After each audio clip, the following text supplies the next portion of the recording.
ঈদের পরে আজকেই মনে হয় প্রথম শান্তিতে তৃপ্তি সহকারে ভাত খাইলাম। কি এমন তরকারি রান্না করলাম যে তৃপ্তি সহকারে ভাত খেলাম, সেগুলোই আজকে তোমাদের সাথে শেয়ার করব। আসসালামু আলাইকুম বন্ধুরা, আমি রমজান ঢাকা থেকে বলছি। কেমন আছো তোমরা? নিশ্চয়ই ভালো আছো। ঈদের পরে যখন থেকে বাসায় আসছি, ভাত খেয়ে কেন জানি তৃপ্তি পাচ্ছিলাম না। কয়েকদিন যেহেতু গরুর মাংস খেয়ে একদম বিরক্ত হয়ে গেছিলাম, গতকালকেও কিন্তু মাছ রান্না করছিলাম, তারপরও ভাত খেয়ে তৃপ্তি পাচ্ছিলাম না। কোরবানির গরুর মাংস ঈদের দিনই ভালো লাগে, ঈদের পরের দিনও ভালো লাগে, তারপর থেকে কেন জানি আর ভালো লাগে না। আজকে চিন্তা করছি মাছ মাংস কোনো কিছুই রান্না করব না, সাধারণ একটা খাবার রান্না করব। বাসায় যেহেতু আমার কুমড়ার বড়ি আছে, ভাবলাম কুমড়ার বড়ি দিয়ে সবজির ভেতরে বেগুন আলু আর একটা ডিম ভেজে ডিম দিয়ে রান্না করব। প্রথমে আমি ডিম দুইটা নিছি, দুইটা যেহেতু দুই বেলা খেতে হবে এই জন্য দুইটা ডিম নিয়ে ভালো করে ভেজে নিয়েছি। বেশি তেলে ডিম ভাজার কারণে ডিমটা কেমন জানি হয়ে গেছে। যাই হোক, ডিম ভাজা শেষ হওয়ার পরে এই যে দেখতেই পাচ্ছ আমি কুমড়ার বড়িগুলো দিয়ে দিচ্ছি। আর কুমড়ার বড়িগুলো কিন্তু খুব ভালো করে ভাজতে হবে, বেশি ভাজাও যাবে না আবার একদম কম ভাজাও যাবে না।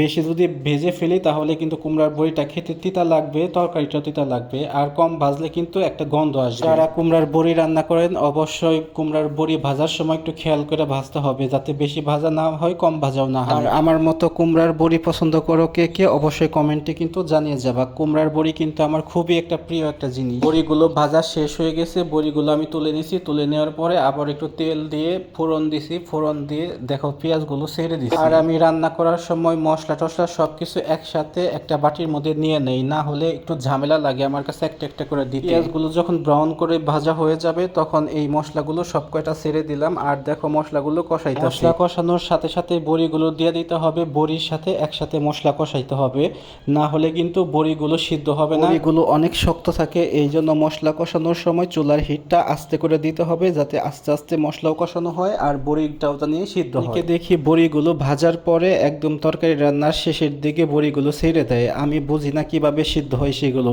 আমি একবার ওইভাবে রান্না করছিলাম, আমার বড়িগুলো সিদ্ধ হয় নাই, কেমন জানি শক্ত শক্ত হয়েছিল, এই জন্য এখন থেকে এইভাবেই রান্না করি। জাল আস্তে আস্তে দিয়ে আমি মশলাগুলো ভালো করে কষাইছি আর আমার বড়িগুলো কিন্তু 80% সিদ্ধ হয়ে গেছে। তারপরে এই যে দেখতেই পাচ্ছ আমি কিন্তু বেগুন আলু সবজিগুলো দিয়ে দিলাম। এখন এই সবজিগুলো খুব ভালো করে আবার একটু কষাইতে হবে, কষানোর পরে পানি দিয়ে দেব।